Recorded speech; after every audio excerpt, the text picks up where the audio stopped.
Welcome back, everybody, to episode number 501 on the Educational AD podcast. We're starting our second 500 interviews. We'll be back with today's guest. I know you're really going to like her.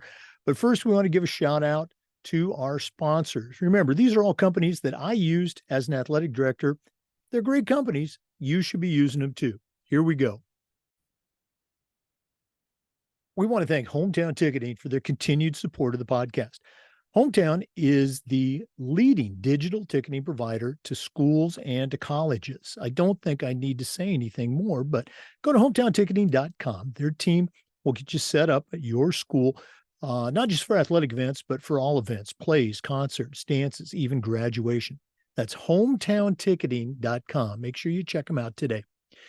We also want to say thanks to Gipper. Gipper's the official social media graphic solution for the podcast. If you're not celebrating your teams and promoting your athletes online, you're really missing out on a great opportunity. Go to Gipper.com. Their team is going to show you how to create world-class content for your school's social media channel. It's so easy, even I can do it. Go to Gipper.com. Mention the podcast. You'll get a nice discount. That's Gipper.com. We also want to say thanks to Vital Signs Wall of Fame. If you're looking for a really cool way to display your school record boards or your school's Hall of Fame, just go to their website, vitalsignswalloffame.com. Check out their interactive touch screen. That's right, touch screen video consoles.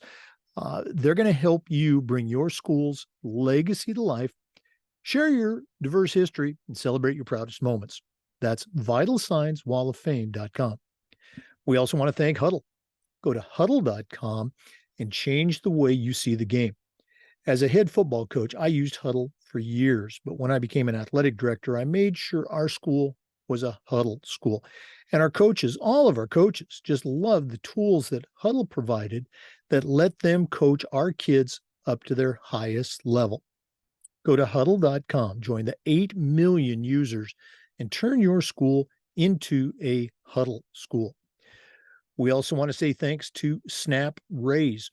Are you tired of spending days and weeks on fundraisers that give you little, if any, return? Stop right here. Go to snapraise.com/EDAD.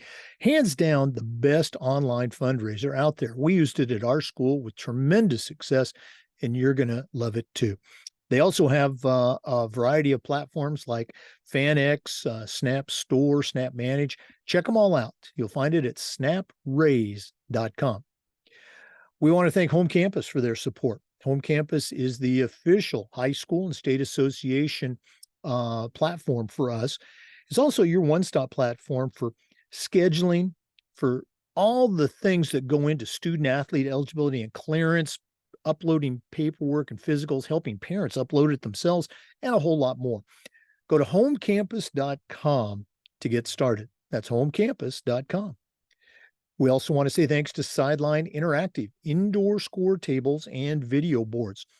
Go to sidelineinteractive.com and schedule a live web demo to see their score tables and their score boards in action. Their products not only generate income for your athletic department, but they also create the ultimate game day experience for your student athletes. That's sidelineinteractive.com. And we want to say thanks to Athletic Surveys. If you've never used a survey to take the pulse of your parents, your coaches, or your student athletes, you're really missing out.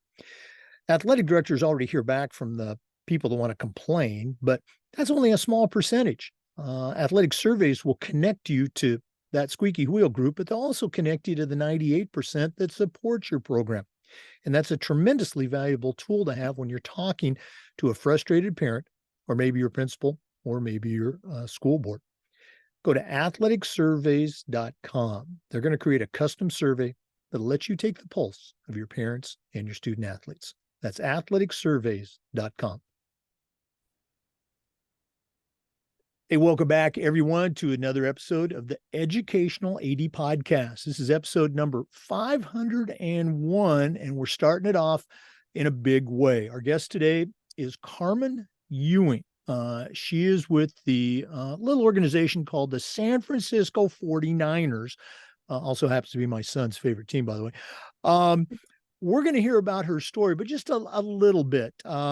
She was a Division I student athlete at Boston College. Also on the rowing team. Want to hear some about that? Went to high school in the Pacific Northwest, so we've got some small connections there. But just for someone just starting their career out, has a pretty strong athletic background. So today's episode, we hear from high school ADs, we hear from college people. We are going pro. Carmen Ewing, welcome to the Educational AD Podcast. Awesome. Thank you for having me.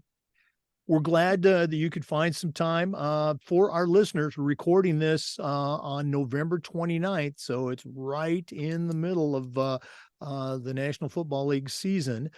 Carmen and I connected through Dr. Patty Robbie Keller, who's the director of the Boston College Sport Management degree program, also a regular guest on the podcast.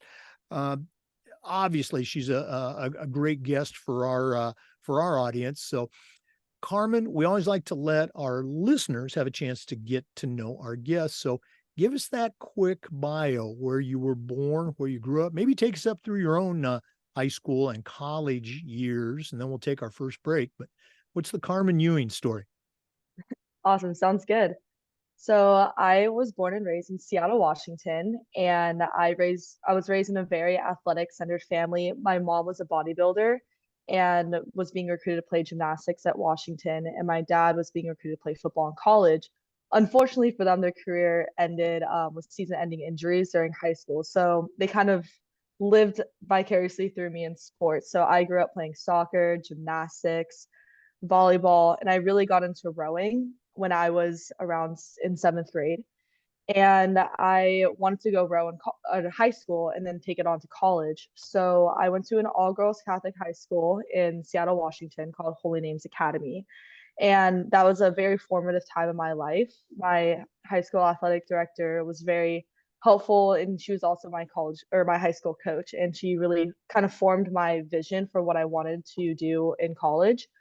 So, looking to be recruited, I raced at head of the Charles in Boston and fell in love with the city. And I fell in love with the program at Boston College. And so I made my way over there and was recruited. And it was a very great 4 years. And luckily, I talked to my coach about staying on for a fifth year. So I received my master's in sports administration from Dr. Patty, and she was amazing with me. Really kind of formed where I am now. She's actually the one who suggested I worked at the 49ers and sent me the application through LinkedIn. And so I wanted to stay over there in the Northeast for a bit. I fell in love with that area, but in order to chase my dreams, I realized I'm young. I'm able to move around at this point in my life. So here I am in California, just trying to chase the dream of being a woman in sports. So it's been a great opportunity, and I'm loving what I do here. So yeah, it's been a great journey so far. Now, we're going to hear about some of those things. You mentioned Holy Names Academy. Was your athletic director Lacey London? That was Lacey London. Yes. Okay. Lacey's been on the podcast before, so there's Really? another connection. Wow, that is so cool. That's awesome. Most of my coaching career was at smaller private schools, and we didn't have rowing, but we had football. I was the football coach, and I had a number of players for me that went on to college, not in football, but they ended up getting involved with rowing on the crew team, and they all just loved it. Thought it was a tremendous experience. Talked about the teamwork, the conditioning. I know you're just just out of college. You're just starting your career. I'm at the end of my career. My career's over, but can you look back to, say, your high school days rowing, or maybe even your collegiate days rowing, and at the time it didn't seem like much, but now looking back 5, 6 years later, you can say that moment was a significant moment for you and your growth. Does anything come to mind from those rowing days? Oh, 1,000%. And I miss it every single day. I really think the transition from being a college athlete and a high school athlete to now I don't play any sports is extremely hard. And so I feel like it really taught me a lot about leadership and bonding with other people your own age. I was the captain my senior year at Boston College, and that definitely was such an important part of my life. And I really feel like you just learn so many soft skills and hard skills in those moments in your high school career and also your collegiate career about what it takes to work hard, like wake up in the early in the morning every day, or like work out and push yourself for 3.5 hours every single day, and also more hours as well. Like I think I was probably practicing for maybe like 30-40 hours a week. Like it's a full-time job. So I think being able to take on that load in high school while still trying to ace all your AP exams, like get in the SATs and get into college, like really helped my time management skills in college. And that kind of projects into my job now, where I'm working insane, maybe 80-hour weeks now, maybe even longer, maybe shorter. So I really think that those moments in high school and college really taught me what it means to be a successful adult now and just manage my time. And it's still a little hard, like I'm not part of the team aspect anymore. Like I'm not part of that core group, but you're able to find your team through work and through other people in your life. So those moments have really helped me put into perspective like where I am today for sure. Now, you mentioned, your current position, 80 hours. As an athletic director, we don't punch the clock. We're there, at 7 o'clock, opening up the gym, and usually there at 11 or later, closing it. But if you really love what you do, doesn't seem like work. And I'm getting that vibe from you that you really love, what you're doing right now. Am I right about that? Oh, 100%. I love work. And I never thought I'd find like a purpose in work, like I've heard a lot of stories, people just go to their 9 to 5 and they just punch in, punch out and just do the job. But I feel like working here for the 49ers, and especially in sports, like people go into sports because you love sports. So to be able to work in something that you love to do, it really gives you just more of a purpose and a better feeling about what you're doing. So I absolutely love it here. And I've had some bad experiences with some internships in the past where it's just very the same thing every single day.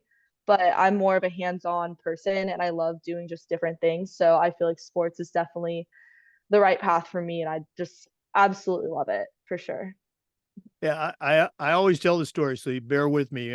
My dad was a contractor, and growing up, my brothers and I, we got to work for him during summers and weekends on the job site. I just hated it.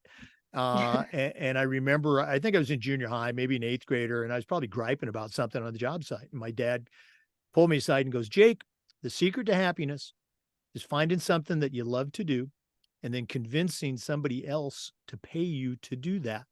And he had that in his job. He loved the designing, the building, the construction. I didn't, but I found that in teaching and coaching and then becoming an AD. So it sounds like you're on the right path too.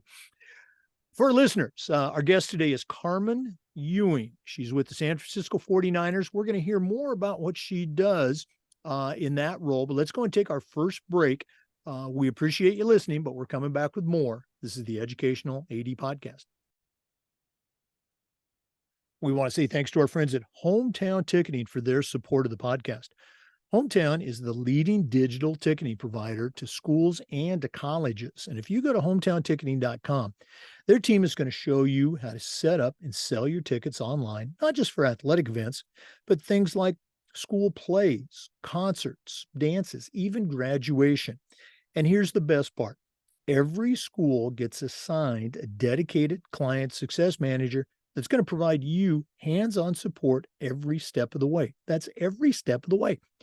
Go to Hometown Ticketing and find out all the things that they can do for you. It's digital ticketing that offers more. We also want to say thanks to Gipper. Go to Gipper.com and start creating world-class marketing content for your school's social media channel. Your kids and many of your parents are on social media. And if you're not promoting your athletes and celebrating your team's accomplishments, you're really missing out. Gipper's used and trusted by over 3,000 athletic programs, both high school and college, across the country, and it's professional graphic design made simple. It's so simple, even I can do it. Go to Gipper.com, mention the podcast, you'll get a nice discount. That's Gipper.com. Welcome back, everybody, to the Educational AD Podcast. Our guest is Carmen Ewing with the San Francisco 49ers Football Club. Carmen, while you were at Boston College, again, you were a full-time student athlete, a D1 rower, but you also had a pretty time consuming and involved job with the athletic department. Can you share a little bit about that with our listeners? Yeah, of course. So the summer after freshman year, I decided to stay off campus in Boston rather than going back home. And I was just browsing our college postings for jobs, and I saw like, oh, there's an equipment job for our athletic department. And I was thinking, I really would like to work in sports, and I feel like that'll be just a cool way to get my foot in the door. So I applied for the job and had an interview, and it was just more so just showing me around like the whole what they do in their office and everything in the laundry room. And then at the end of it, he was like, "So, do you want to take the job?" And I was like, "Sure, like I do need a job." So I think at the moment it was more just trying to get my foot in the door with our athletic department. And oh my gosh, once I started working there, it's the craziest group of guys that I worked with. They're the best. I still text them almost every week. I love visiting them. I went to Boston a few weeks ago, and I went back there and I was just catching up with some of them, and it was a great experience. But yeah, equipment definitely formed a big part of my college life the last 5 years for sure.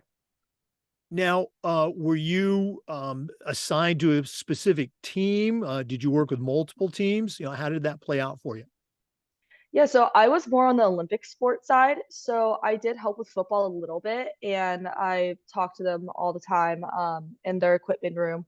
But I was mainly tasked with sports like women's hockey, women's lacrosse, soccer was a big one, volleyball, as well as my own sport, rowing. So I helped make a lot of gear decisions with my own team, which is really cool.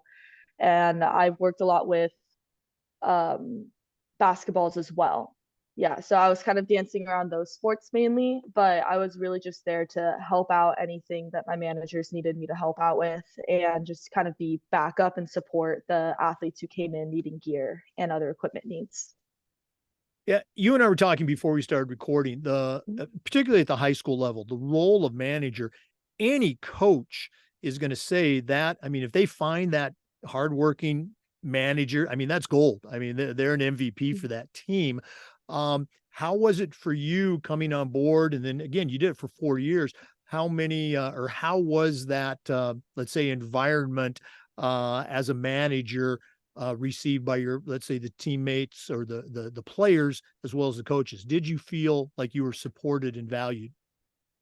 Oh, 100%. The coaches are all very welcoming because as, an equipment manager and as a manager for sports, you just have to be the backup and have to help with their needs. And so in a way, you kind of are like a sub assistant coach in helping the team, as well as like the teammates and like those people on the team are your peers. So some of them can be your friends as well. And so it was really great being able to help out people in other sports and like learn about their journey in sports as well as seeing their success in the team and being like, oh, like I helped you be a part of winning a national championship or winning a tournament. And it's just you kind of see the impact that you make. And I definitely felt the support, especially from my own managers in the equipment room. They're very helpful in everything. I went to them for help all the time, whether or not it was for jobs, for networking, or even my own personal life. So I felt like everybody there was very supportive. And I don't think I had one dull moment working there at all. That's great to hear. Now, Yeah. again, want to emphasize for the listeners, full-time college student, full-time job with the athletic equipment, and also full-time athlete on the crew team on rowing. Um, I mentioned I had student athletes that played football and then became rowers in high school or in college. You already had a pretty extensive rowing experience in high school. How was the transition for you to D1? Were you, one of the elite rowers coming in from freshman, or did you have to earn your spot in the boat? So I don't want to brag, but my high school was extremely good at sports. With rowing, I went to the national championship every single year for rowing, and I think I was top 10 out of I don't know, maybe 40 or so teams. There might be more now. The rules have changed since I've been in high school. So coming and being a recruit, I was pretty good freshman year. There was a lot of ups and downs, of course, adjusting from an all girls school, like a small community like Holy Names, to all of a sudden 10,000 undergrad all the way across the country. So there was a lot of social adjustments as well. But I think being on the team really helped me get acclimated to where I was. And, it was just a lot of hard work. The hours are different. We practice in the middle of the day and also in the mornings. And we had lifts and we had extra workouts on our own that we had to do. So I think the training load was a lot more than I did in high school. But as I continued on throughout my journey at Boston College, definitely found myself in a pretty big leadership role, as well as just getting faster every year, continuing to support the girls. And I'm still excited to see what they do now this year, the ACCs and everything. But it was definitely a hard transition, but I think I made the most of it and turned out pretty well. So Now, here comes dumb question number 4 or 5, I guess. Are you familiar? Are you familiar with the book, "The Boys in the Boat," from maybe 7, 8 years ago about the University of Washington men's rowing team back in the 30s? oh yes, I love that book. I really Okay. recommend it. And they're making it to a movie right now Yeah, too. that was So my next point. Yeah. Okay. yeah, I'm very excited to see that. And I normally don't read sport books just because I'm in sports my entire life. Like that is my life. So, when I read, I like to read other things. But that was definitely a book that I read in high school. And I was like, whoa, like this is so inspiring. Like I want to do what they did. Granted, I'm not going to the Olympics, but Right. I was for a second there, I was like, I can do that too. Well, hey, you never know. Well, maybe before it's over, you're going to be writing that book about the girls in the boat. How about that? Okay. Yeah, true. Okay. They need representation. Yeah, no, you're absolutely right. It's a great book. As an athletic director, I came across it. Gave it to our coaches. A lot of them, we got copies for their student athletes. Just a great, great story. Hopefully, the movie is half as good as the book because the book is outstanding. Okay. Enough about the book. Our guest today is Carmen Ewing. She's a graduate of Boston College, was a Division I athlete. Now she's working for the San Francisco 49ers football team. We're going to hear more about that, but let's take another break.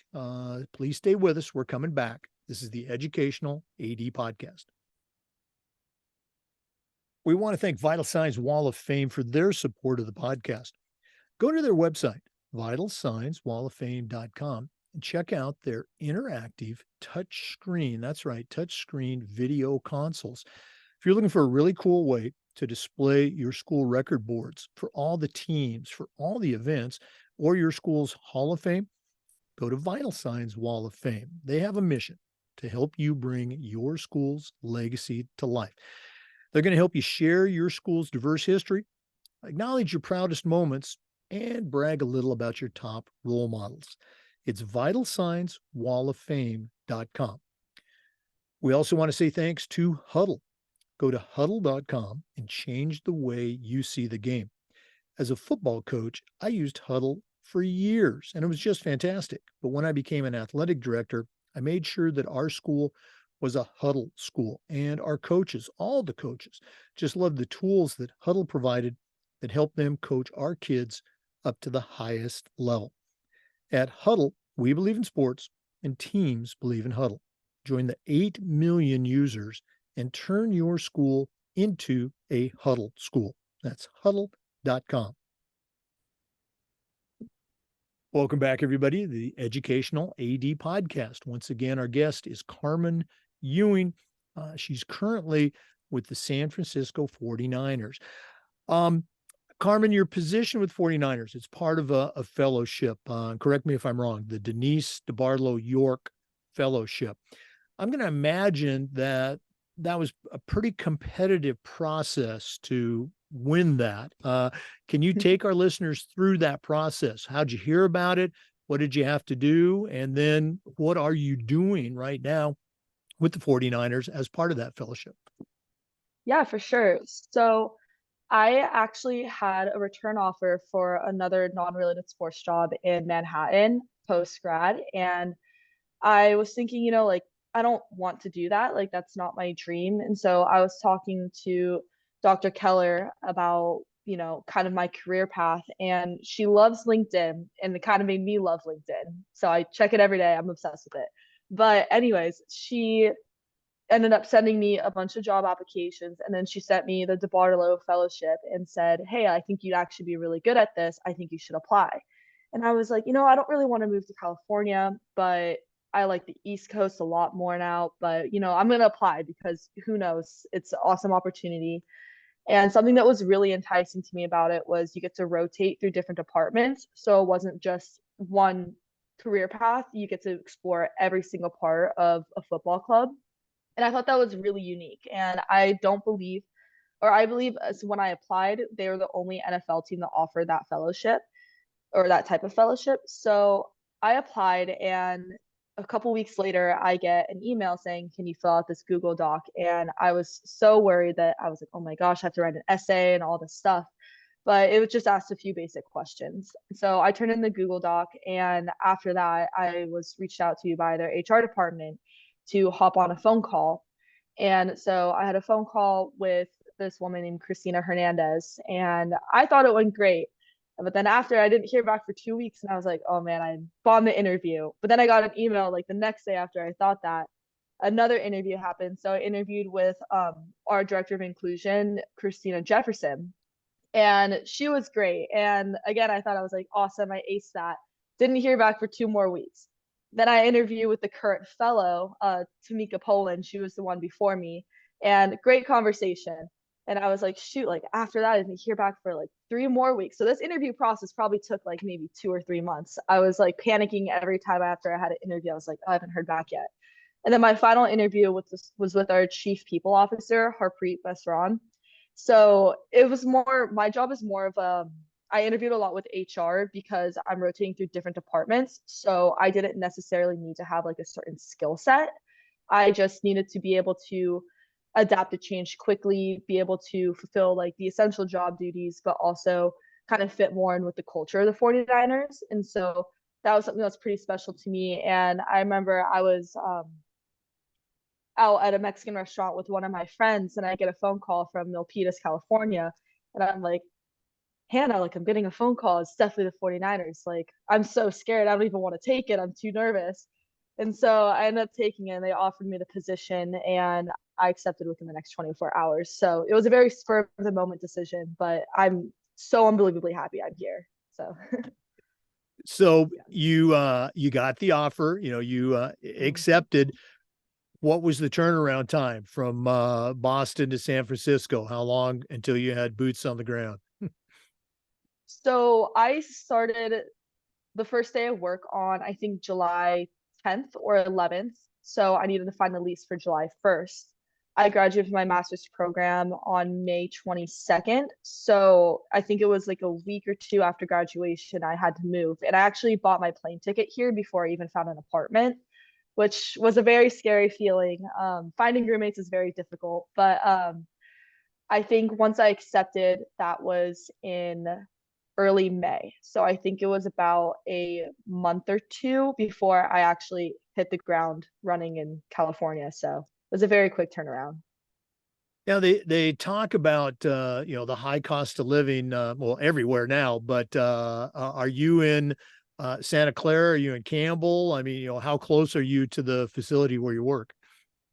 Yeah, it's very expensive here. Oh my gosh. But it's about the same kind of rent as Boston or New York or Seattle nowadays. But I live in San Jose, which is maybe like where I live, it's a 10-minute ride to the stadium. And little fun fact about me, I don't have my driver's license. So I don't know how to drive. So I carpool to work every day with one of my friends who works in the graphic design department here. And it's great. I love my carpool rides, and I try to get rides everywhere I can if I work too long or if I like have to come in early. But I think not having a car is very difficult. But yeah, finding an apartment was a journey. It was a stretch. I think I signed the day before I left Boston, which was a little scary. But yeah, I'm making it work. And fortunately enough, my parents give a little bit to rent, but I pay, I think, 90% majority of it. But otherwise, I would not be able to live because, when you first start in sports, you don't get paid a lot at all. Right. Like, it's very tough when people first start in entry level positions. But luckily, I've been trying to save my money. So hopefully that works out. No, I think that's just part of the screening process. Are they going to be willing to do this for this little? And the ones that stick around, those are the ones that end up climbing that ladder. Let's go and talk about the latter. You're not even done with your first year with the fellowship, but um, have you looked ahead on your own personal calendar, 5 years from now, 10 years from now? I know you love sports because you've said it. Uh, where do you think you might like to be down the road? Yeah, so as of now, my fellowship ends in July of 2024. So ideally, in my perfect world, I would love to stay here at least until 2026 because we host the World Cup and the Super Bowl at the stadium. So I would love to be able to work those huge events. I think that would be awesome. And then after that, I think just seeing where it takes me. I'd like to bounce around a few other clubs just to be more on the club level. And then I think what I'd like to do is to work in player engagement. As a student athlete, I've really felt like the formative part of my life was really formed with like student athlete development and engagement. And I really want to take that to the next level and help professional athletes, become a better person like on and off the field. Because at the end of the day, athletes are people too. And I feel like once you stop playing your sport, it's a really hard adjustment. So I'd like to be a director of player engagement at a club or even at the league level. So No, that's kind of my 10, 30-year plan, 50-year that's plan. Hey, and But and that's good. Okay, that'll be exciting to watch. That career path. So we'll be checking back in with you down the road. For listeners, once again, our guest today is Carmen Ewing, Boston College grad, student athlete, and now with the San Francisco 49ers. We're going to take another break. I know that's shocking to our regular listeners, but we are coming back with more. This is the Educational AD Podcast. We want to thank our good friends at Snap Raise for their support. Have you ever done a fundraiser and spent days and weeks and then got little, if any, return? You need to stop right here. Go to snapraise.com. It's hands down the best online fundraiser out there. We used it at our school with our teams with tremendous success. They even have a program where they'll give you your money up front before you actually do your fundraiser. Nobody else does that. Snap also has some other platforms like Snap Manage, Snap Store, Snap Sponsor, and a whole lot more. You'll find it all at snapraise.com. We want to say thanks to our friends at Home Campus. Home Campus is the exclusive high school and state association management platform for us. It's also your one stop for things like scheduling, all the details that go with student athlete eligibility and clearance, like paperworks and uploading signatures. Better yet, teaching parents how to upload their own forms through the platform, and a whole lot more. As an athletic director, I used Home Campus every single day, and it was just fantastic. And to get started, all you have to do is go to homecampus.com. That's homecampus.com. We also want to say thanks to our good friends at Sideline Interactive, indoor score tables and video boards. Go to sidelineinteractive.com and schedule a live web demo to see their score tables and their score boards in action. Probably one of the best purchases I ever made was our Sideline Interactive indoor score table. Of course, we used it for home games, but we also used it for pep rallies, for signing ceremonies. Their products are tremendously versatile, and their customer service is just outstanding. Go to sidelineinteractive.com. Schedule that live web demo today. Sidelineinteractive.com. Welcome back, everybody, to the Educational AD Podcast. Carmen, one of the things that we try to do with the podcast is this idea of sharing best practices. So I'm going to put you on the spot. You're not an athletic director, but you're a product of an outstanding high school athletic program, outstanding college program, and now you're with, let's face it, the San Francisco 49ers. What are some best practices that you have seen in those departments from your perspective as a student athlete that you can share with our listeners? yeah, so thank you. It's been a crazy journey, but since my time at the 49ers, I've really realized, and this is something I still definitely need to work on for sure, is just the art of storytelling. I think when you listen to people at work and they tell a story, sometimes it can just be like, oh, it's like the same old thing, or they're just not really captivating. But I remember we had an all hands with our president, Al Guido, and something that I noticed is just he just knows how to tell a story and it's very captivating. You want to listen to him. Sometimes when you go into work and you have to listen to someone of authority, you're like, oh, okay, like they're just being my boss or the president or the CEO. But with him, it's like you just can't help but to listen. And I think that's just something that's very powerful that everybody could work on. One day you're going to be maybe the big boss or CEO of a company, and you want to have your employees and those that you work with want to be able to listen to you and like look forward to hearing what you have to say. So I think the art of storytelling is just definitely one of the best practices that I've learned since I've been here, for sure. Another best practice is always being able to think on your feet. Like right now, I work in stadium operations, and sometimes the event or that I'm working on can just completely go south, or something on game day will happen. You just have to think on your feet and think of a solution.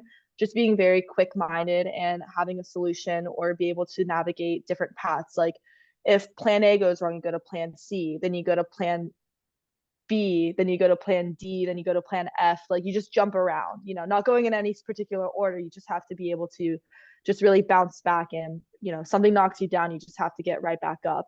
So being able to plan ahead and being very spontaneous and thinking on your feet is something that I think a lot of people look for when filling these positions. And I think the last one would just be willing to help others. I think in college, a lot of my role as captain and as an athlete was just to be able to be like, what can I do to help my team get better? What can I do to try and get us a better spot at ACCs? Like, kind of set the best foot forward to maybe winning a national championship in years to come. Like, you just always have to think, like, what can I do to help out? And like, what can I do to make the people around me better as well as bettering myself? Because I'm a firm believer of those that you surround yourself with have the most impact on you.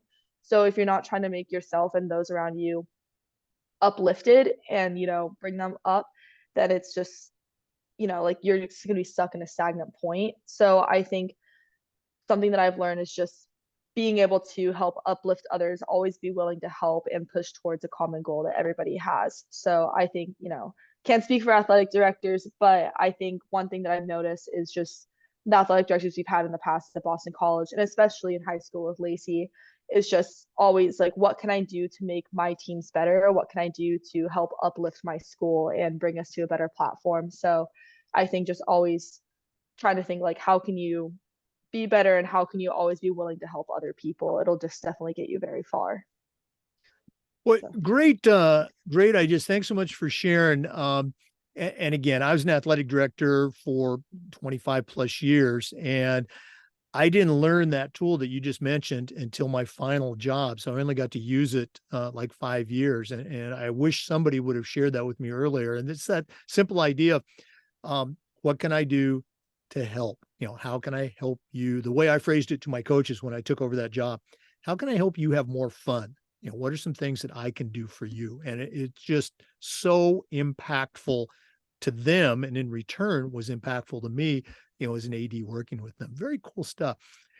Well, Carmen, this has just been so cool spending some time with you, finding out about, your career and where it's gone so far. But we're not done yet. We always wrap up with what we call the athletic director's toolbox. Now, you're not an athletic director, but you certainly know your way around the world of athletics. So we're going to take our final break, hear from Athletic Surveys, who sponsor this segment. When we come back, I'm going to challenge you to send out a brand new athletic director on their very first job, but I'm only going to let you put 3 things in their toolbox. So let's take this final break, and then we'll find out what Carmen Ewing is going to put in her athletic director toolbox. We want to say thanks to Athletic Surveys for sponsoring the AD Toolbox segment. Athletic directors already hear back from the complainers, the people that want to gripe about everything. Athletic Surveys will connect you with that small group, but they'll also connect you with the 98% of your parents and student athletes that support your program. And that's a tremendously valuable tool to have when you're talking with a frustrated parent, or maybe your principal, or even your school board. Go to athleticsurveys.com. They're going to create a custom survey that'll let you take the pulse of your parents and your student athletes. That's athleticsurveys.com. Let them help you take your athletic program from good to great. Well, it's that time of the podcast. We have been meeting today with Carmen Ewing. She's with the San Francisco 49ers, has a tremendous athletic background. But right now, I'm going to challenge her to send out a brand new athletic director on their very first job. And I'm only going to let her put 3 things in the toolbox. So, Carmen, what 3 items are going to go into your new athletic director toolbox? Awesome. So the first one would, I'd say, be a calendar. I think it's very important for the athletic director to be able to have time set aside to meet with teams and to meet with athletes. Like one thing I've noticed in college was it's hard to get in contact with my athletic director. And so I feel like if they were able to set a time aside, be like, this is like an open fireside chat hour that I can have with my athletes, then I feel like I would have been able to feel more seen and heard by my director. So I think that's a really big important thing, is to be able to have time to speak to your athletes, speak to your coaches, and just give them the time that they would like to spend time with you. I think another thing would be to have a future forward mindset, because, obviously the success that you have with your team in the moment is great, but then you also have to think that you're building out a program for the next 5, 10, 15, 20 or so years. So I think being future forward in terms of fundraising, connections, as well as just overall team performance and school performance, I think that's something that's very important for an athletic director to be able to have that mindset. And then lastly, I'd say just being open to communication. They have to communicate all the time through phone calls, text messages, emails, in person, travel. Like I know my most recent athletic director in college, like he would go on business trips all over the place trying to network with people. And I think that's just something that you have to be able to do, is to be able to communicate and be able to communicate with everybody, not only, at such a small micro level, but like on like a huge level, all over the, US or other countries and everything. I think that's very important, is just to how to be able to speak to people, network, and just be able to travel and everything. So I think those would be in my toolbox personally.